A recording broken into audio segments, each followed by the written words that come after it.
You are now about to witness the strength of Shama. Llama. Ding dong.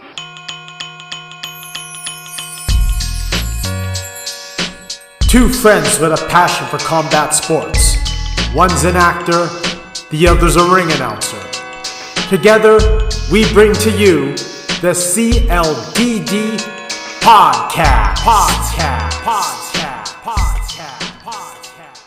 What's up, everyone? We are here for the 6th episode of the Shama Llama Ding Dong Podcast. The CLDD Podcast, episode 6, baby. I'm your host, Ryan Ventura, my usual co-host / verbal sparring partner, Paul Stewart. Unfortunately, he could not make it for this episode. So today, I'm doing it solo. In the near future, if we don't have actual guests to chat with, and trust me, there will be plenty of guests in the near future. I got a whole list, a whole Excel sheet of guests that I will approach with the right time, and when there's things to promote, whether it be fights or different projects and things like that. But for now, for today, I should say, I'm doing it solo. Paul Stewart will be back at the next episode. So, I don't really want to bore you with too much, just because, you can go to any other content creator or, serious actual MMA journalist that talks about fights. They have endless recaps of what happened at the last fight night with Jared Cannonier and Gregory Rodriguez. And of course, they, there's a lot of other shows that completely break down the upcoming UFC Fight Night Seattle. But, it's just me, and, I'm not an expert, although, many of you know I work in the fight scene as a ring announcer, cage announcer, Battlefield Fight League, Misfits Boxing. Many of you know me as that, and of course, I'm a diehard fan, longtime martial arts practitioner. Just recently obtained my red belt in the FKP MMA striking system, a badass striking system. So if you live in Vancouver, Fraser and 33rd, that's where I train. But what I was getting at is you can get a lot of that kind of stuff from the serious journalist, and of course there's the other content creators out there that like to, do shocking content, and, they like to engage their content by, talking about something controversial with their takes and all that kind of stuff. And that's just not who I am, and that's not who Aaron is. Not that we shy away from, controversy and confrontation. It's just that's not our kind of show. We want our podcast, the Shama Llama Ding Dong Podcast, to be something that you can listen to, on the way to work, when you're just chilling, you just have it on the background. You want to listen to fights, you want to talk about fights. If you want to listen to people talk about fights, from a fan / friend perspective, this is your kind of show. And, this is a little bit different for me. It's going to be a little bit challenging, I must admit, just because I haven't done a solo podcast in a long time. And it's so easy for me to talk to myself in my mind, but, to have this camera right in front of me, to, have the microphone right in front of me, it's not the easiest thing. So, please bear with me. I will try my best, and, let's talk some fights. So here are 3 things that really stood out to me from UFC Fight Night at the UFC Apex last Saturday. The one headlined by Jared Cannonier and Gregory Rodriguez was, of course, Jared Cannonier scores a 4th round victory over Gregory Rodriguez. I believe Jared Cannonier is ranked number 7 in the UFC's middleweight rankings. Let's double check. Yes. So Jared Cannonier maintains his spot in number 7. And Jared is not a spring chicken. He's a former title contender. Let's see. Jared is the Killer Gorilla, improves his record to 18-8. Trains out of the world famous MMA lab over in Glendale, Arizona. Lots of world-class fighters there. Let's see here. So yeah, okay. Fought Vittori. He fought Kyle Barallo, the fight nerd. Okay, so this one was for the title. Yeah, so he challenged Israel Adesanya for the middleweight title back at UFC 276. Where's my water? Sorry. UFC 276 in 2022. Izzy obviously successfully defended his title. And, Jarrett hasn't challenged for it in a bit, but he maintains his spot at number 7, showing us that age is just a number. Oh my goodness, I can't believe I said that. I'm sorry. Rest in peace, Aaliyah. Horrible choice of words. I'll never say that again. Basically, Jarrett is showing us ageless wonders. Lots of great fighters in history have done that before. Most notably and most recently, we all can remember when Glover Teixeira, he became the UFC light heavyweight champion of the world. He did that at an advanced age. And of course, when you think about older fighters, like if you want to go even further back, you got the Randy Couture's, and you got real OGs. If you want to talk about old school MMA, we're talking no holds barred MMA. We're talking Dan Severn. And Dan Severn, that guy fought till let's go look all the way back. Like, I don't know if we're ever gonna see anyone like Dan Severn, like a guy that like old. I shouldn't say that. Like, that advanced in age fighting in the cage, but Dan Severn, look at that record of 100 wins, 101 wins, 19 losses, 7 draws. Now, maybe it wasn't the highest level of competition, but Dan Severn, the man's 66 years old. And he's been in the game for a long, long time, since day one. Like, his last fight was in 2012. And I have no desire to ever see the great Dan Severn fight again, but he is a true pioneer and legend. He actually fought my coach over at FKP MMA, the great Chris Franco. They had a fight way back in the day at Super Brawl. We'd have to we have to go way down here in the resume in the Tapology for those that can see the screen. Let's search, when did they fight Chris Franco? Okay, so they fought in 1998, where my coach, Mr. Chris Franco, lost in the first round at Super Brawl 8 to Dan Severn, and Severn won via cut. One of these days on a future episode, I'd love to have my coach, Mr. Chris Franco, on the show, just because he's an MMA historian. He's been in the fight game since day one, and he has a wealth of stories to tell in the fight game. He'd be an excellent guest on the show. I'd like to have him on. But yeah, Dan Severn, 66 years old, currently, and he last fought in 2012. So how old was he? I'm really bad at math. I apologize, but I mean, yeah, he's fighting for a long time. So Jarrett Cannonier, he still got a lot left in the tank at 40 years old. And of course, I mentioned, Randy Couture. I mentioned Glover Teixeira. There's another OG, and he's a Canadian OG, actually. Lee Min. So the father of Jordan Min, actually. And, Lee is a Canadian mixed martial arts legend. I've had the great pleasure of introducing Lee inside the cage several times, actually. He's 57 years old, and I believe Lee is still fighting. Actually, no. He was supposed to fight in November in bare knuckle boxing. My goodness. Yeah, Lee is like, OG fighter, man. He's been in the game for a long time. His son Jordan Min, you guys all know Jordan. He's in the game too. But yeah, big shout out to the Gladiator, or I believe like his other nickname, the Grandpanator. For real, I'm not making that up. Like that, I saw that on my cards, and I'm like, I'm not gonna say that. But Lee is a true veteran, a true OG in the game. So Jarrett Cannonier, 40 years old, holding it down for a lot of the advanced age veterans of the sport. He got some left in the tank. He's ranked number 7, and all respect to Gregory Rodriguez too. Now Gregory Rodriguez, the RoboCop, he's 16-6 now. He's still got some left in the tank. Yeah, he's 33 years old, but there's still a lot more interesting fights left for him. He was on a 3-fight winning streak before losing to Jarrett. And they're like, let's see, I can't remember. Is he not? No, he's not ranked in the top 15. I'm pretty sure he's like in the top 20 at least.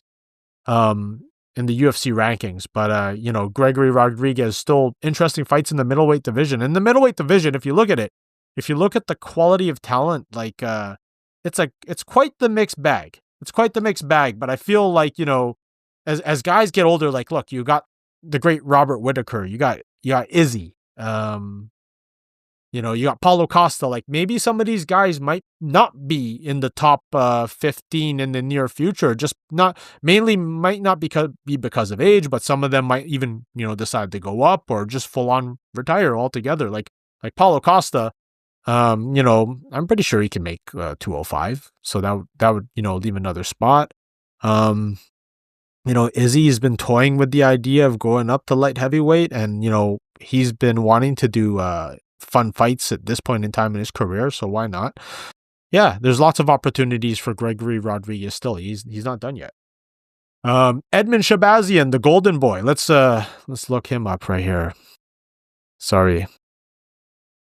Excuse me, everyone. Oh yeah, here we go.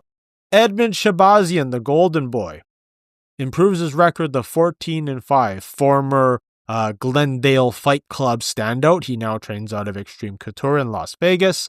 He gets a much needed victory against Dylan Budka. Now, Dylan Budka, he might not have the most attractive record on Tapology. It's currently 7-5. And most notably, Dylan has the most interesting nickname I've ever seen, the Mindless Hulk. That might be a fun nickname to introduce one day. 7-5, not the best record, and I know he's on a 3-fight losing streak in the UFC. I mean, who knows like what his future is like with the promotion as of right now. Maybe he gets one more crack at sticking with the promotion, or he might have to go back to the drawing board and work his way up again. But I mean, a loss to Edmund is not a bad thing. The UFC at one time were building him up as like, the future of the sport. Another standout, another prodigy from the Glendale Fight Club. Obviously he took his talents and moved it over to Las Vegas to train at Extreme Couture, to be with more established training partners and, be with more experienced coaches. Sorry, I had to say that.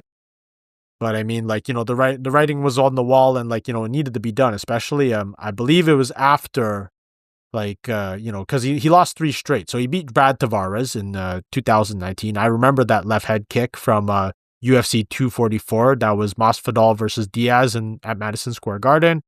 That was an excellent performance. And he was like, hot, man. He was 10-0 at that time.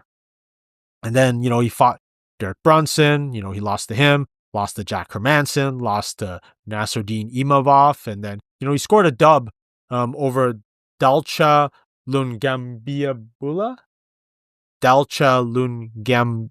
I'm so sorry for butchering your last name, man. But, Edmund scored a win against him, and then he lost to Anthony Hernandez, got the dub against AJ Dobson, and then Gerald Merchard. Gerald Merchard's always a tough go, man. Like, he's like Jared Marshad's a very tough guy, and like, he lost to him, and then, he got the dub against Dylan Budka. So let's see what's next for the Golden Boy. I mean, he's only 27 years old and he's still got a lot left in the tank. Just took a sip of my water. But yeah, there's still lots left in the tank for Edmund, the Golden Boy Shabazian. Great victory, great dub. And, it's a good dub too, because sometimes, fighters, they need that like confidence booster. And, obviously, I believe that the UFC, like, yeah, they might throw, fights that are supposed to be like, layups and easy, but that is not always the case. And, Edmund passed the test, and like, let's see him get tested, a little bit better in his next fight. Looking at the card, I saw that, Yusuf Zalal scored the unanimous decision against Kelvin Kattar. Kelvin Kattar is now 23-9. Yusuf Zalal moves up to 17-5-1, and I believe Yusuf too. He breaks into the rankings as well. Hold on, let's see here. Okay, I love his nickname, by the way, the Moroccan Devil, Yusuf Zalal. Yeah, he's in the featherweight division, absolute murderer's row, and he gets himself ranked, man. He's number 12 in the top 15. So, he cracked the top 15. Wonder what kind of fights, will be booked for him. Calvin Kattar moves down 4 spots. He's now ranked number 14. But yeah, Yusuf Zalal scored a great unanimous decision victory. And another one in that card that like it really piqued my interest as well was Angela Hill. Now Angela Hill, she's an OG veteran of women's MMA. Let's look up UFC Fight Night on Tapology. UFC Fight Night. Cannonier versus Rodriguez. Let's scroll down. So for everyone listening to the audio version, I'm just looking here at my Tapology page. Okay, so she scored a split decision victory over Caitlin Souza. Angela Hill is now 18-14. Now, again, not the sexiest record, but she has experience, and this is the kind of experience that promoters like actually appreciate, because Angela is a game fighter, and she's been around for a while now. She's been fighting professionally since April 26th of 2014. So she's been in the game for a while. That's insane though. Look at this. So right now I'm looking at her Tapology page. So after one pro bout in the UFC, she was on the Ultimate Fighter 20. So essentially, for the most part, she has learned on the job. She was in the Ultimate Fighter. She scored her first professional victory. Is that correct? I'm looking at that now. Okay, yeah. So she pretty much learned on the job, scored a victory at the Ultimate Fighter 20, and then she pretty much worked her way up. She worked her way up into the UFC again from Invicta back into the UFC. So pretty much her entire fight career has been spent in the UFC's umbrella. And she's always a game fighter. She's always she's not an easy go. Her record might not be the best record of all time, but she's a tough go for any woman in her division.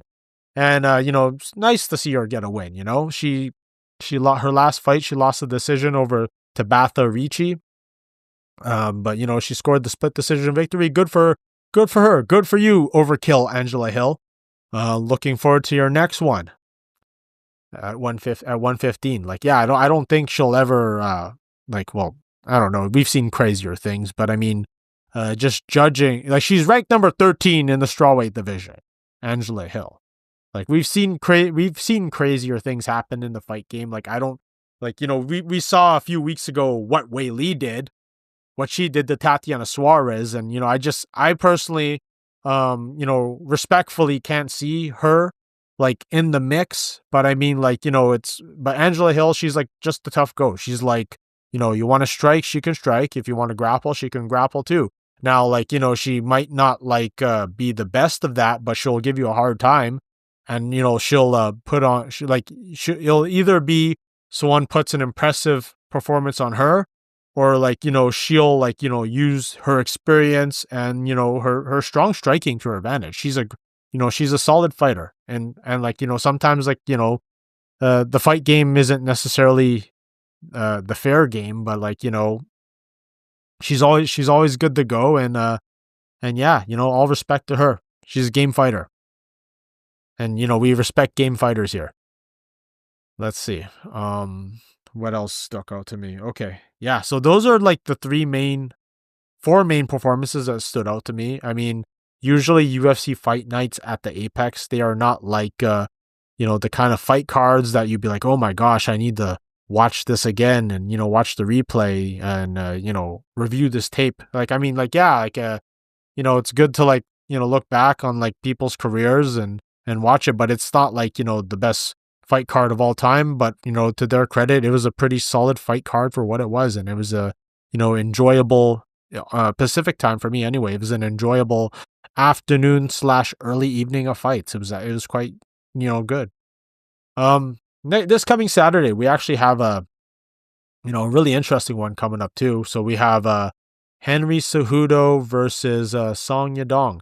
So originally, let's look at the Tapology canceled fights. So the original headline fight was supposed to be the retirement fight of Dominic Cruz. He was supposed to fight Rob Font, and as we all know, Dominic Cruz suffered from that injury. So now we have, the new headline fight, which is Henry Cejudo versus Song Yadong. Triple C taking on, top up-and-coming bantamweight Song Yadong. This can be a good fight. What hasn't Triple C seen already?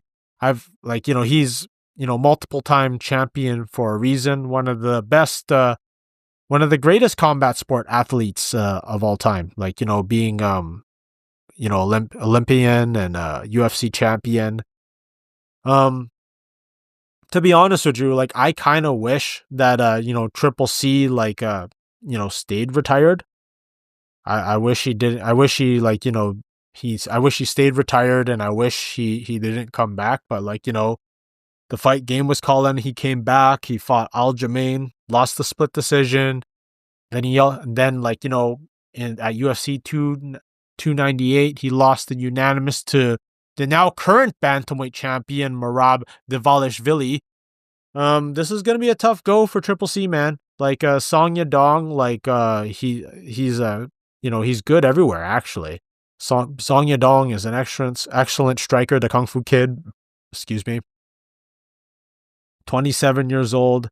Song is looking to come back and bounce back after losing to Peter Yan back at UFC 299.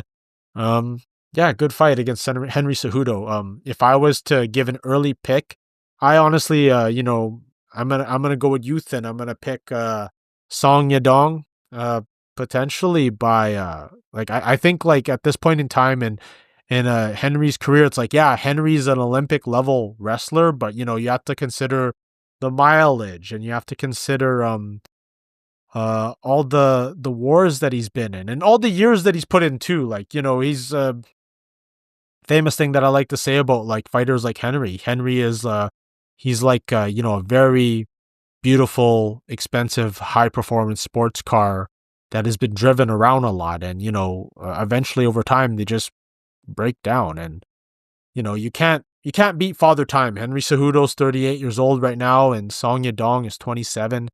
And, I think it's Song's time now. I mean, it remains to be, I think Song Yadong, perhaps will be, moving up into title contention with a win over Henry Cejudo. I mean, it should. That's ex-champion. He should, get the eventual title. I wouldn't say immediate title shot, but eventually he'll work his way into title contention, and I think he'll take it to Henry Cejudo, and Song Yadong is gonna get a big dub over Henry Cejudo. But I mean, if you also look at some of the fights that Song has lost, he lost to Corey Sandhagen. Well, actually, you know what? I take that back. He just lost to Corey Sandhagen and Peter Yan. So those are the two most high profile, the most highest ranked fighters that he lost to. But I mean, Henry again, even though he had lots of time to recover and to prepare and to train for this, I just don't think it's his time anymore. But that's just me. I could very well be wrong, of course.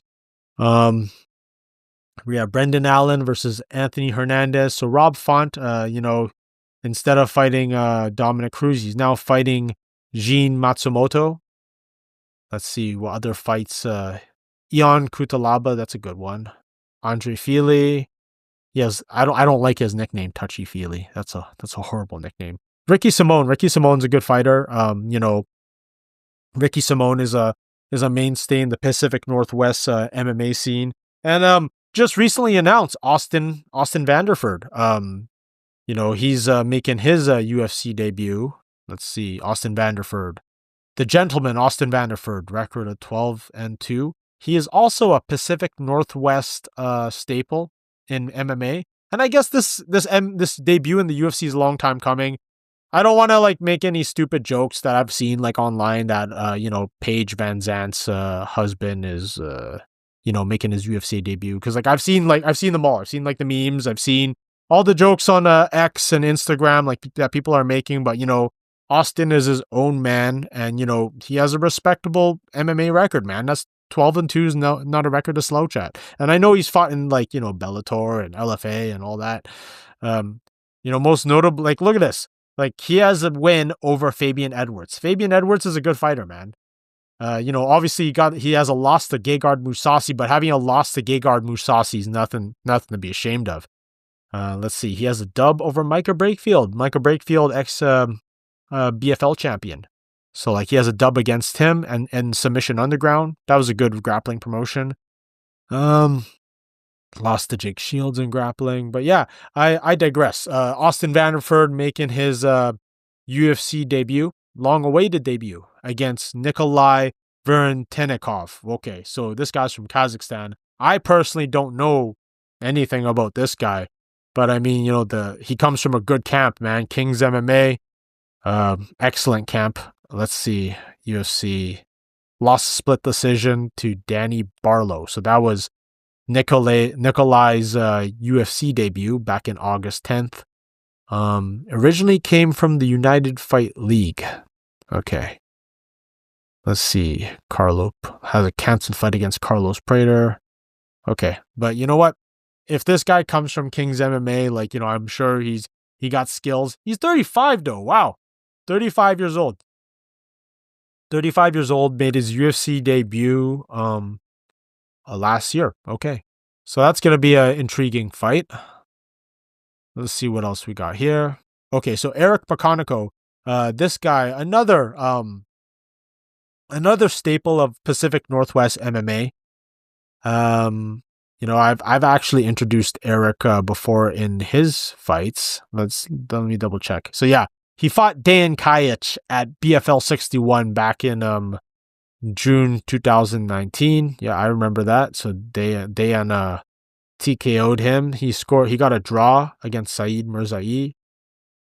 But yeah, Eric, he's actually fought Austin Vanderford back in his amateur days, September 12th, 2015, Battle of the Berg. But yeah, Eric Bakonico, he's been in the Pacific Northwest MMA scene for a while, and I've introduced him a few times. Good fighter, solid fighter. So he's making his long-awaited his long-awaited UFC debut, I should say. And he initially was supposed to be on that card on Tough Enough. So Tough Enough, for those that don't know, is a big promotion out in Las Vegas. So he was supposed to fight Randall Wallace actually last Saturday. So they took him out of that Tough Enough card, brought him over for this UFC Seattle card. So that's gonna be very intriguing. Now, I wanted to point out, let's put it back to the camera here. I wanted to point out that there are some notable names from this UFC Seattle card that were kind of snubbed out. Most notably, two names. So we have Lance Gibson Jr., who I'd love to have on the show one day. Lance Gibson Jr. trains out of Gibson's martial arts over in Port Moody, BC. So he's another staple of Pacific Northwest MMA.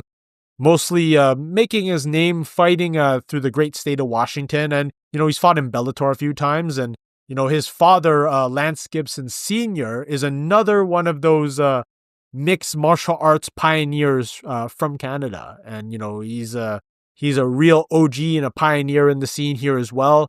Making his name in the good old days of No Holds Barred, NHB. So before, MMA was the great sport, the great regulated sport that we know today, he fought in the days when there was practically no rules. So Lance Gibson Jr. has that lineage, and he's been exposed to the fight game and martial arts, practically since he was born. And another notable name is actually Jamie Siraj. So Jamie Siraj, I feel like he should have gotten that last minute replacement call up. I believe. Let's see here. Oops, not looking at the right place. Cancel bouts. If anyone was going to get the last minute call up to this card, it should have been him. So Jamie Siraj, most notably the Gremlin, he's a 12-2 MMA fighter. He's based out of here in Vancouver, BC. Let's see. He's currently the Tough Enough champion. Yeah, so he's defending his title against ex-UFC fighter Diego Brandao on March 14th. And, Jamie has been on the UFC radar for a long time now. And he's a featherweight fighter. Yeah, he could have easily made the call. He could have easily made one of those last minute call-ups to that Seattle card. He's on a current 9-winning streak. Currently on a 9-win streak. Long overdue for him to be in the UFC, and I'm pretty sure right after, if he's able to take care of Diego Brandao at Tough Enough 142 on March 14th, it's a no-brainer. He should get the call up to the UFC, but we will see. I was, thinking that, with him being a Pacific Northwest standout, they'd want to, have more of those Pacific Northwest guys, the guys like Lance Gibson Jr. and Jamie Siraj. Okay. So I apologize to all of you for, my solo banter. I'm not, I don't know, it needs work. It's such a weird thing for me to talk to myself and, knowing that there's others listening, but, we push on, we proceed. So, now that, we chatted a little bit about, last weekend's, UFC Fight Night card at the Apex, and then we chatted a little bit about UFC Seattle. I want to talk about some other things that piqued my interest. So this is not really quite MMA related, but it kind of is. So last Saturday, there was a massive hockey game, and for those that know me, I'm a big hockey guy. Specifically a diehard Vancouver Canucks fan. I sink with the ship, and I ride with the ship when the waves are going well too.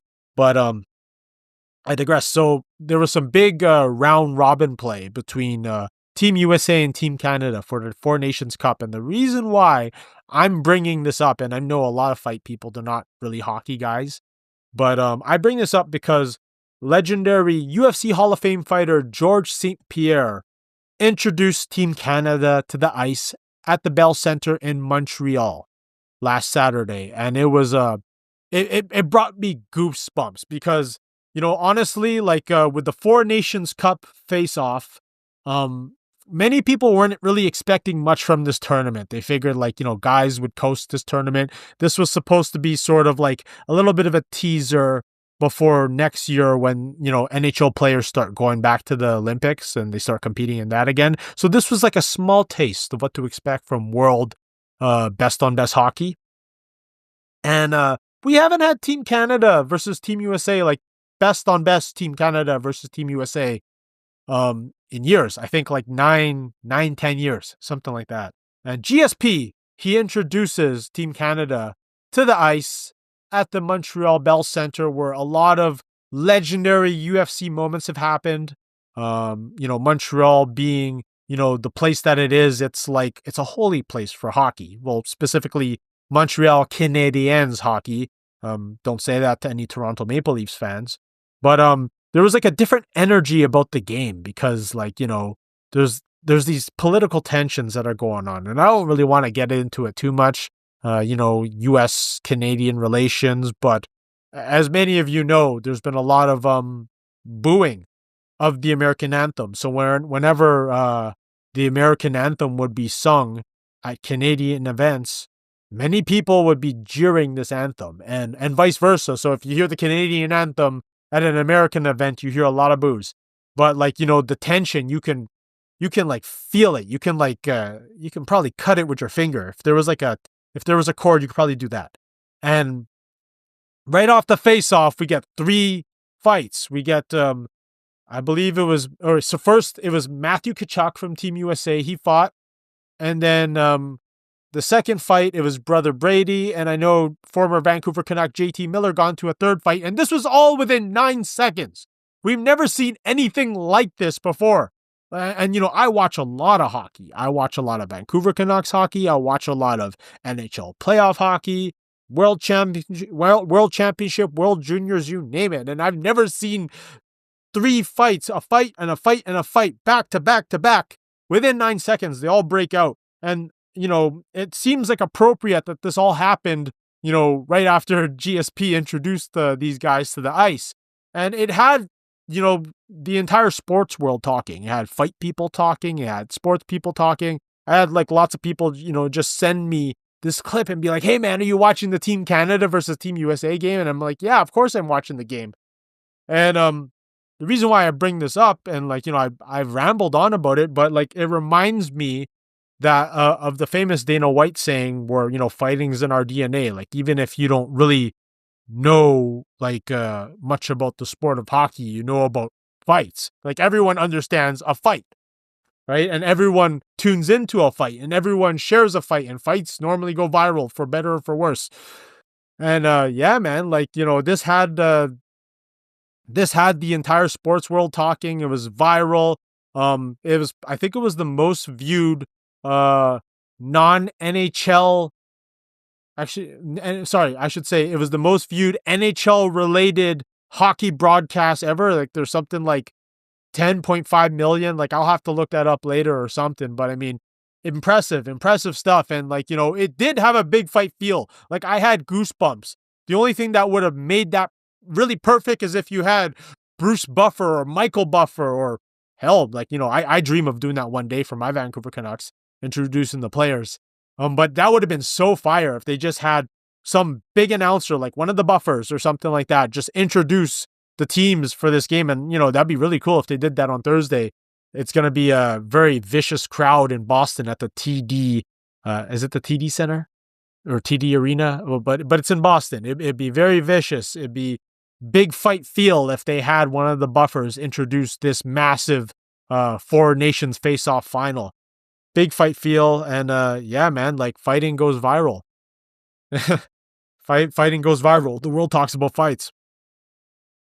And actually, you know what? There's a few other, like, fight promotions out there. I can't remember, like, there's this one fight promotion that the guy who had the Danbury, like, he was the son of the owner of the Danbury Thrashers. So, like, if you guys watch that show on Netflix about the Danbury Thrashers, how there was this minor hockey team that was funded by mafia money. I don't know if that's the right wording. I apologize if it is. But the son, AJ Gallant, he's starting like a fighting league where, like, guys are on ice and stuff like that. It's pretty crazy. And, like, I see plenty of videos. Like, there's some guys in Russia, like, that fight on ice skates they got skills, man. Like, they got excellent, like, clinch fighting, and they're throwing spinning back fists on ice. It's wild. I like to see it, man. Like, it's crazy. It's it's that Canadian in me, the hockey guy in me, the guy that appreciates martial arts and fighting. It's it's crazy stuff. But just a few more things to talk about. So one of the big news in the fight world is a potential dream match of some sorts, a champion versus champion match between heavyweight boxing champion Oleksandr Usyk and current UFC middleweight / light heavyweight champion Aleksandr Pereira. Is it Alexander? No, Alex. That's Oleksandr Usyk and Alex Pereira. Shama. Yeah, man, like, these guys have been going back and forth, and Usyk has been kind of toying with the idea that he wants his retirement fight to be against Alex Pereira. And, I know Alex Pereira has been, trying to speak this fight into existence, and, talking about how he wants to do a super fight, a boxing match against the great Oleksandr Usyk, one of the greatest heavyweight boxers to have ever lived. Now, let's not try to break this down scientifically, because I don't know what else you want to talk about. Like, Usyk is one of the greatest boxers of all time. And it's kind of clear if you go into Oleksandr Usyk's domain and you're doing the sweet science, the Queensberry rules, it's clear who the favorite is in that fight. Like, it's like there's always a puncher's chance, but, Usyk is an actual doctor and scientist in the sweet science. He's a master at what he does. And, when you have those rules and when you have those limitations, it's not a great fight. But if we're going to talk about a boxing super fight and, like, what that could mean, like, that's like, if you want to talk about two guys that deserve, massive paydays, and that deserve all this wonderful attention media wise and attention from the whole entire entertainment and sporting world, it's these two, Oleksandr Usyk and Alex Pereira, two of, like, the best kind of people that represent the respective sports. Like, Usyk is a, excellent world-class boxer, a generational talent. And Alex Pereira, what a talent he is. And, like, we can we can grease it up all we want, but like, his rise in mixed martial arts and his accomplishments in kickboxing, unreal. Like, Alex Pereira is one of the greatest combat athletes to have ever lived. Being a multi-weight glory world champion. That is so hard to do in one of the hardest striking leagues. The premier striking league, I should say. He was a multiple weight champion. He's a multiple weight champion in the biggest MMA organization. Unreal. And I would love to see a big fat payday for both those guys. I mean, like, Usyk has had multiple big fat paydays, but I mean, Pereira, like, he makes good money, but I'm sure like the kind of money that he would make in a super fight against Oleksandr Usyk, so good. And obviously, like, it never goes in the way where the boxer goes the other way and fights in MMA or entertains the idea of kickboxing. It just never happens. It's only happened a few times. Like, of course, we saw when James Toney fought Randy Couture. Let me double check when that was. Let's see. Let's power up the Google. Randy Couture versus James Toney. So I remember when that happened. I was watching that at Boston Pizza when it happened. So that happened in Boston at UFC 118. And Randy Couture handed James Toney his first and only MMA loss. Now, we all know why James Toney took that fight. It was simply because he needed money, right? And, James Toney at one time, he was one of the best boxers in the world too.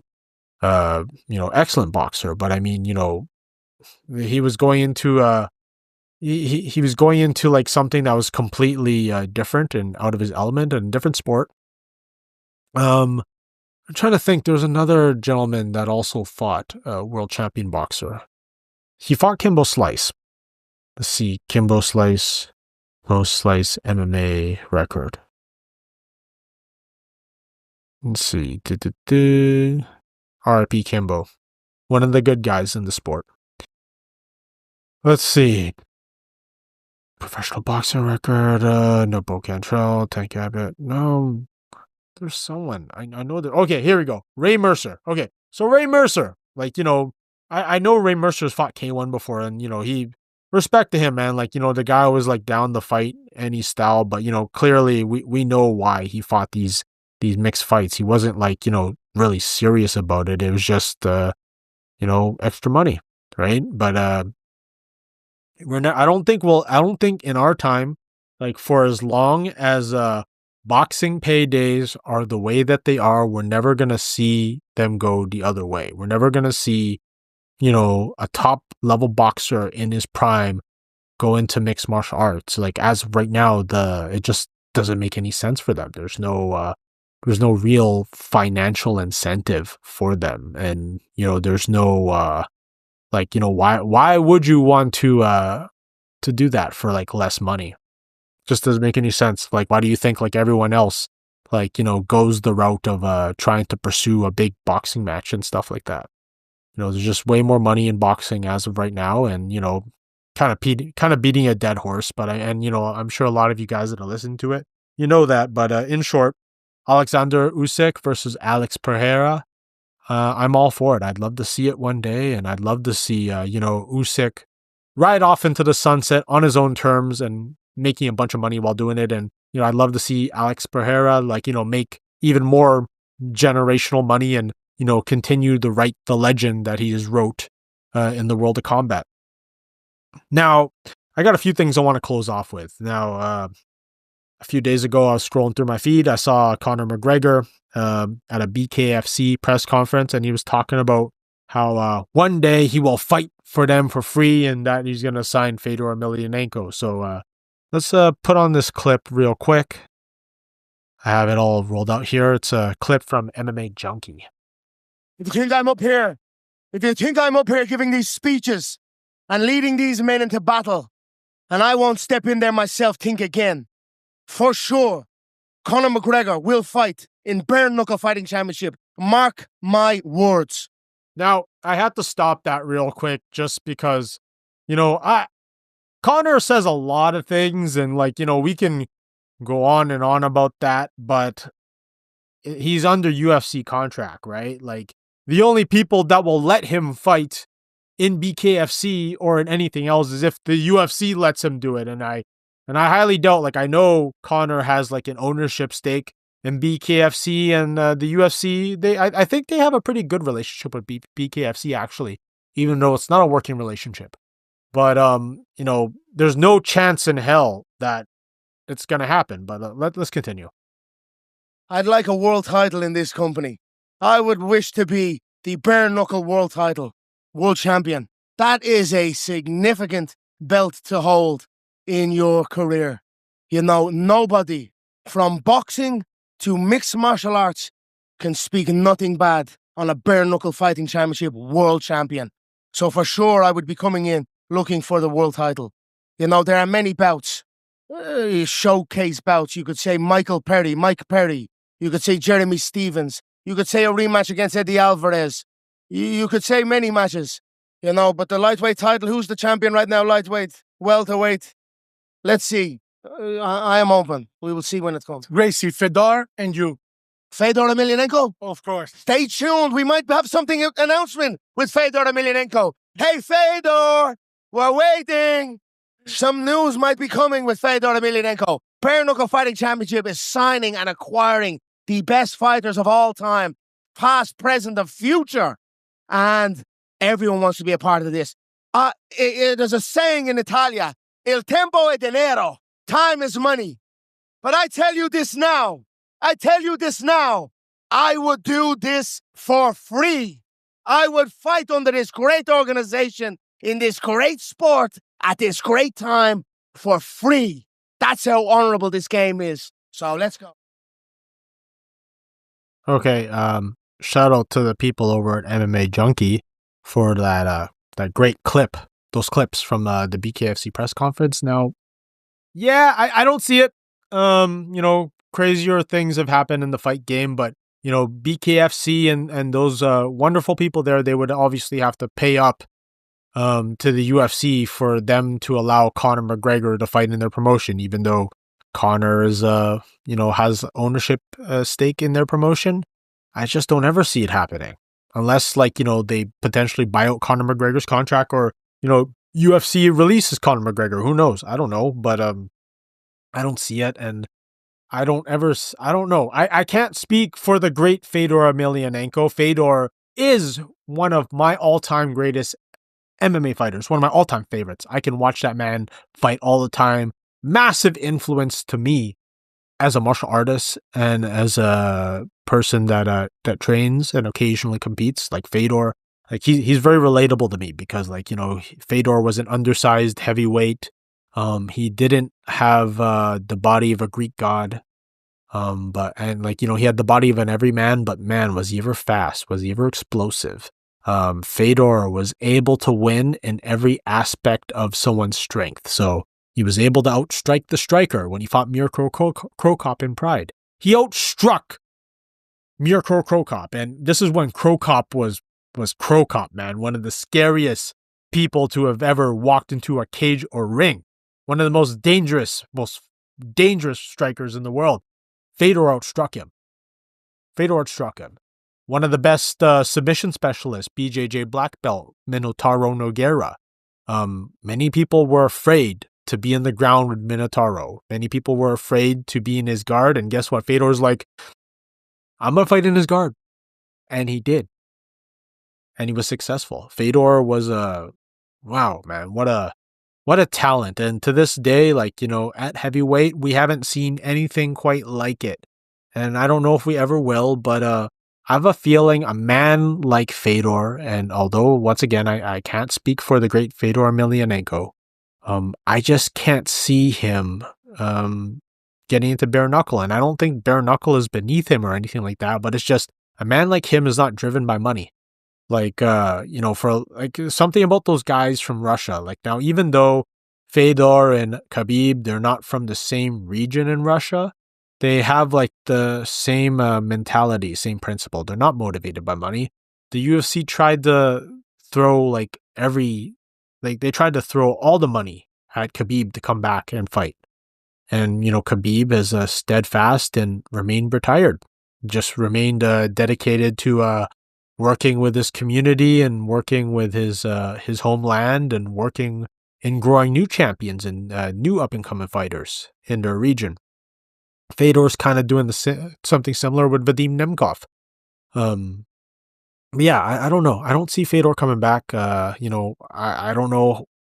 Never say never, but it's hard to take what Conor said very seriously. And, we can have like another show about that. And I personally have no interest in talking about all that other extracurricular stuff that Conor has been engaged in recently. But to sign off on this show, and it's I can't lie, this has been kind of a challenging show for me.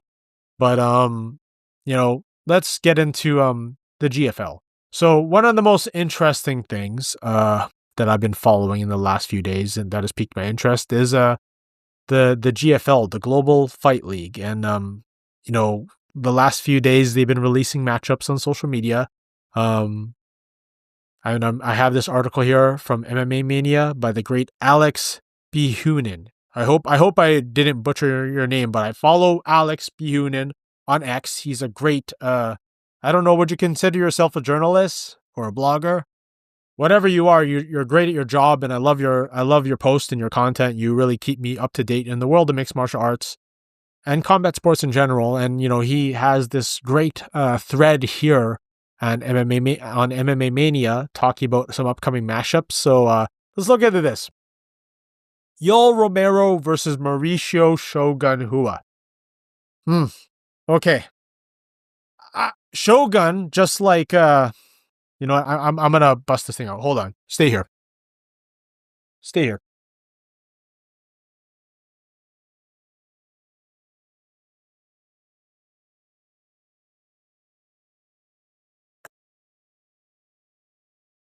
Okay. For those that are watching the video, this is a picture of Mauricio Shogun Rua hitting Lyoto Machida with a right hook in their first fight for the UFC Light Heavyweight Championship. Now, Shogun, just like Fedor, is one of my biggest influences and one of my heroes in mixed martial arts. And, after Shogun lost to John Jones, it just for that title that he held, it's been tough being a Shogun fan, not because of the results and all that, but it's just like seeing Shogun. You were watching him in real time slowly. I don't want to use the word deteriorate. I don't think that's an appropriate word, but you're basically watching him become a shell of what he used to be, because Shogun in Pride was one of the most feared and one of the most fastest rising stars in the sport. And I don't know if I want to see him fight Yoel Romero, man. Yoel Romero, that man is a freak of nature. I'm sure you all know what Yoel Romero looks like. That man is something else, and he's a scary guy, man. He's even though he's old, it says here he's 47 years old, but I don't know, man. Joe Rogan has always joked that guy might even be older. Look at him. Look at this savage. Look at this beast. Yoel Romero, one of the scariest fighters to have ever lived. High-level Cuban wrestler. Back in the day, I actually interviewed Yoel Romero in his early days for lowkick.com. But Yoel Romero versus Shogun.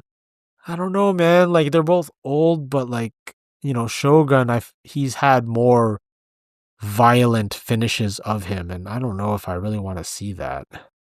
And then who else we got next here? Okay, Chris Weidman versus Luke Rockhold too. That's intriguing. I remember watching that fight at UFC 194 over at that was in 2015, and that was headlined by Conor McGregor and Jose Aldo. And I remember, and this was the co-main. This was a great fight, and at that time, this was a big deal, because I remember seeing this fight and I'm like, yo, man, no one's ever broke Chris Weidman like that, and Luke Rockhold did. Luke Rockhold put on the pressure, and he took it to Chris Weidman, and he became the UFC middleweight champion. It was insane. I mean, like, this is intriguing. Maybe like less daunting for me to watch compared to Yoel Romero versus Shogun Rua. Interesting fight. Who else? Uriah Faber versus Renan Barão 3. Okay, so yeah, I don't know. Uriah Faber, the California kid, one of the greatest featherweight/bantamweights to have ever lived, and Renan Barão at one time he was a killer too, man. Third fight, Uriah Hall versus Douglas Lima. Okay, that's not too bad. Like, I mean, Uriah Hall, like, you know, he was supposed to be the next one. He was fun to watch. Well, yeah, that's interesting. So Uriah Hall also fought Le'Veon Bell. Fun fact, I introduced Le'Veon Bell on a Misfits card. Great guy. Hall neck boxed Julio Cesar Chavez and lost a somewhat close unanimous decision. Okay, yeah, Douglas Lima, 3-time Bellator welterweight champion and low-key one of the most underappreciated fighters with wins over Rory McDonald, Michael Venom-Page, Andre Koreshkov, and Paul Daly. Yeah, that's true. Douglas Lima, underappreciated fighter, actually. Yeah, I agree. Good fight. That's solid. Okay. Frank Mir versus Fabricio Verdum. And it is strange that Frank Mir and Fabricio Verdum never fought in the UFC. Two ex-UFC heavyweight champions. That is true. Vai Cavallo has also fought in a game-bred bare-knuckle MMA. So that's going to be intriguing. I feel like that there's more matchups that were made, but okay.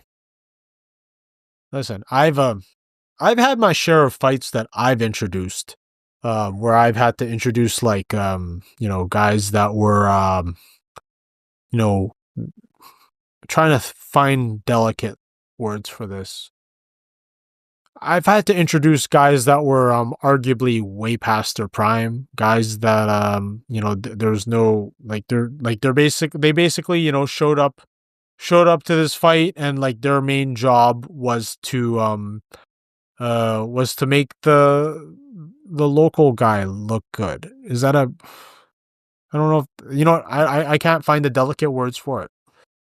It's really mean to say, but like I've had my fair share of of fighters that I've introduced that like essentially the older ex-UFC fighter, ex-legend was meant to sort of be in the like they say in the pro wrestling world, like a enhancement talent for the new guys, and they were supposed to put over the new young up and comers, like whatever regional champion, stuff like that. So like that way they can move into the UFCs, or they can move into the Contender Series and things like that. And GFL, I'm all for fighters making money, getting paid. I'm all for more opportunities, more options in the game. Like I obviously for me too as an announcer, I dream one day of working in the UFC. I dream one day working for the biggest fight promotions in the world, and whether that be GFL, PFL, whatever promotion is out there. If any promotion out there will have me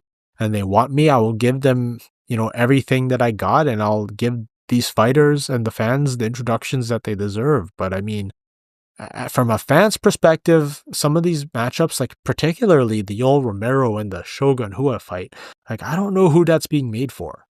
Because like I like all these fighters that they mentioned: Uriah Hall, Douglas Lima, Frank Mir, Fabricio Verdum, Shogun versus Yoel Romero. I feel like they have more things that are on the list, but it's just not here.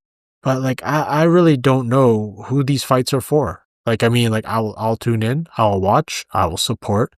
And, I hope these fighters, they all get paid handsomely and they're taken care of. But it's tough, man. It's really tough.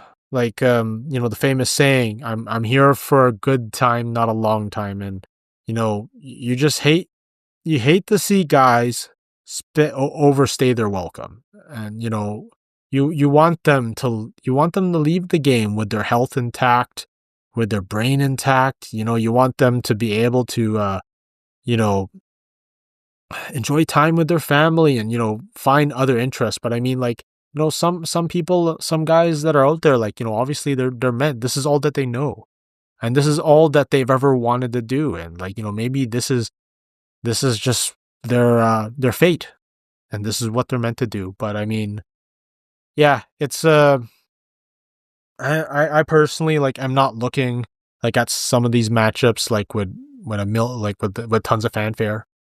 But I mean, like, you know, if they're happy and you know, like I said, as long as they can you know, be taken care of and healthy to the best of their abilities, and hope no one gets too hurt, that's all we can ask for.